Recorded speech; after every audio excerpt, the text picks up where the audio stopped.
Assalamualaikum dan selamat pagi saya ucapkan kepada Dr. Edelin dan rakan-rakan sekalian. Kami dari kumpulan Craypack Crunchies akan membentangkan final report kami. Okay. Yang pertama adalah jenis perniagaan syarikat. Okay. Jenis perniagaan syarikat yang kami ambil adalah food and beverage. Okay.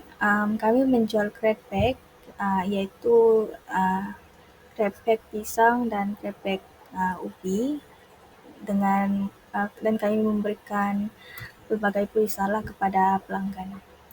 Hello everyone, perkenalkan ahli kumpulan kami yang menjalankan bisnes makanan segera iaitu Craypack Crunchies. Ahli kumpulan kami iaitu Adriana binti Zailan selaku pengurus syarikat, Muhammad Alif Fahmi sebagai pengurus pemasaran, Fatimah Hayati sebagai pengurus kewangan, Nur Adiba selaku setiausaha, Azikin sebagai pengurus pelanggan, Maira selaku pengurus penghantaran dan saya sendiri Amisha Diana selaku pengurus pembekal untuk produk kami. Itu sahaja ahli kumpulan dari syarikat Craypack Crunchy. Thank you. Kami melakukan aktiviti pemasaran dan juga promosi melalui alat media sosial yang kami pilih untuk mempromosikan produk jualan craypack kami kepada pelanggan. Kami juga memilih aplikasi media sosial seperti Instagram dan juga WhatsApp sebagai media utama kami untuk berhubung dengan pelanggan dan juga sebagai media kami memaparkan produk jualan kami, harga jualan dan juga promosi yang dijalankan.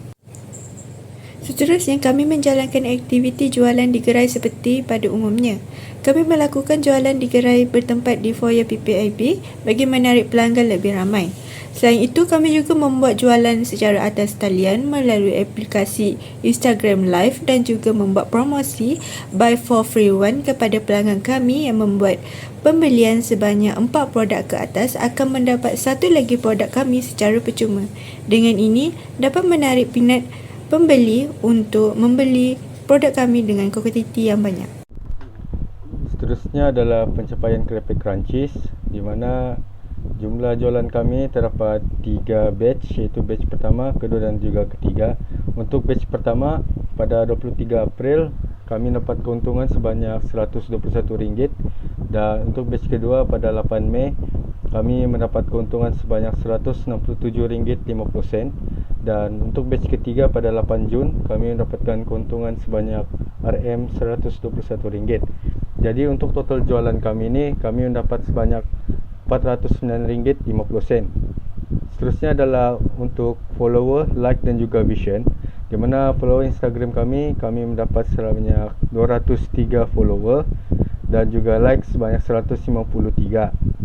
Untuk vision content paling ramai view adalah pada Reels iaitu pengenalan ahli kumpulan iaitu sebanyak 509 view, 101 daripada follower Instagram kami dan juga 408 daripada bukan follower Instagram kami.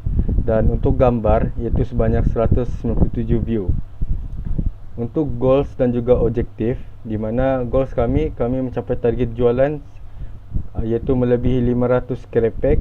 Dan untuk objektif, kami dapat mempelajari untuk lebih baik dalam pembungkusan makanan iaitu pada industri makanan itu sendiri, dan juga seterusnya adalah membekalkan produk yang berkualiti dan juga lazat dan berpatutan kepada customer kami. Untuk customer feedback, di mana majoriti kami punya customer menyukai perisai yang kami sediakan dalam penjualan produk kami dan ianya menjadi salah satu faktor untuk mereka kembali membeli produk dengan kami. Okey, seterusnya untuk bahagian masalah dalam perniagaan. Untuk syarikat kami sendiri, Craypack Crunchies, antara halangan ataupun masalah yang kami hadapi, yang pertama adalah kekurangan bahan mentah, iaitu pembekal tidak mendapat bekalan bahan mentah yang mencukupi seperti pisang dan juga craypack untuk memenuhi permintaan syarikat kami. Seterusnya, bekalan stok tidak mencukupi. Kami telah memberikan jumlah khas kepada pembekal untuk memenuhi permintaan pelanggan, tetapi pembekal tidak dapat memenuhinya disebabkan oleh stok bahan mentah yang tidak mencukupi. Seterusnya adalah persaingan dengan produk makanan yang lain. Seperti yang kita ketahui, produk kami ini bersaing dengan produk-produk daripada kumpulan yang lain.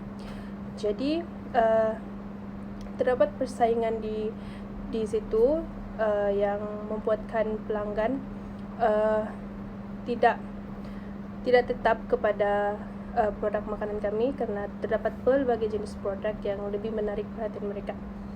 Yang terakhir adalah masa yang lama untuk mendapatkan bekalan produk. Disebabkan oleh beberapa faktor daripada pembekal menyebabkan kami mengambil masa yang agak lama untuk menunggu stok yang kami minta. Baiklah, penyelesaian masalah yang pertama adalah secara pre-order, memandangkan bekalan yang sangat sukar untuk didapat pada masa yang telah ditetapkan.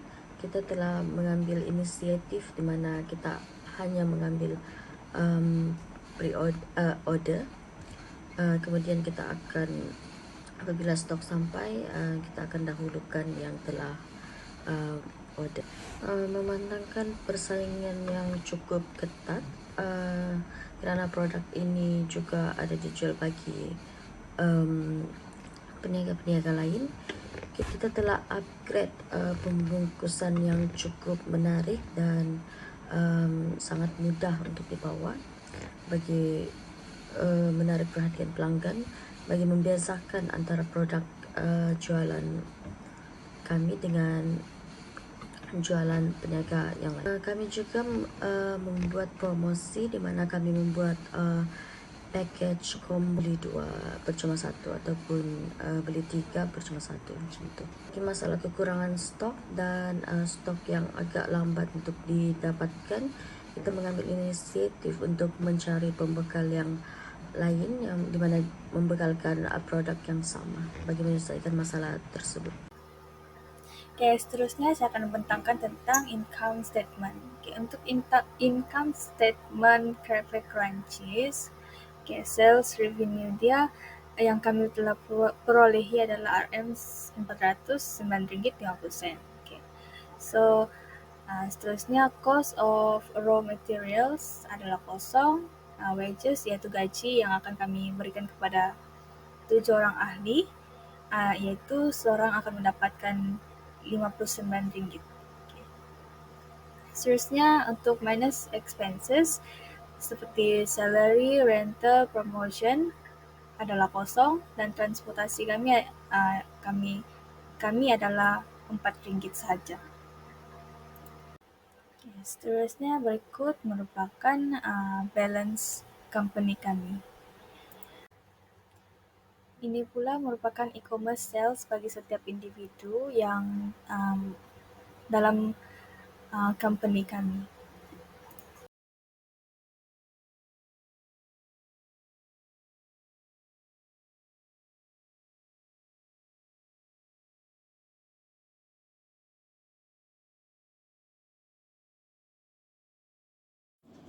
Seterusnya ialah suggestion ataupun recommendations.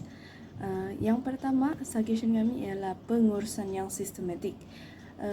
Pengurusan yang sistematik dapat mewujudkan sistem pengurusan dalam syarikat yang teratur, mudah diikuti dan mesra pekerja. Selain itu, pengurusan yang sistematik juga dapat memastikan dokumentasi dan pengurusan kewangan adalah sistematik. Selain itu, menyertai kumpulan ataupun persatuan yang melibatkan para peniaga ataupun usahawan untuk membina networking. Dan yang keempat, menyertai seminar perniagaan. Seterusnya, suggestion yang kedua ialah berfikiran positif, iaitu mengosongkan minda buat seketika. Dan kita berfikir semula niat, tujuan dan matlamat penubuhan syarikat ataupun perniagaan ini. Seterusnya ialah menghadiri seminar maupun kelas perniagaan kerana mempunyai banyak motivasi yang dapat membantu kita dalam perniagaan. Seterusnya, merapatkan diri dengan orang-orang yang positif dan berpengalaman. Hal ini demikian kerana jika kita rapat dengan orang yang berpengalaman, kita dapat mengambil inspirasi daripada kisah-kisah mereka. Seterusnya ialah variasi. Suggestion yang ketiga ialah variasi produk.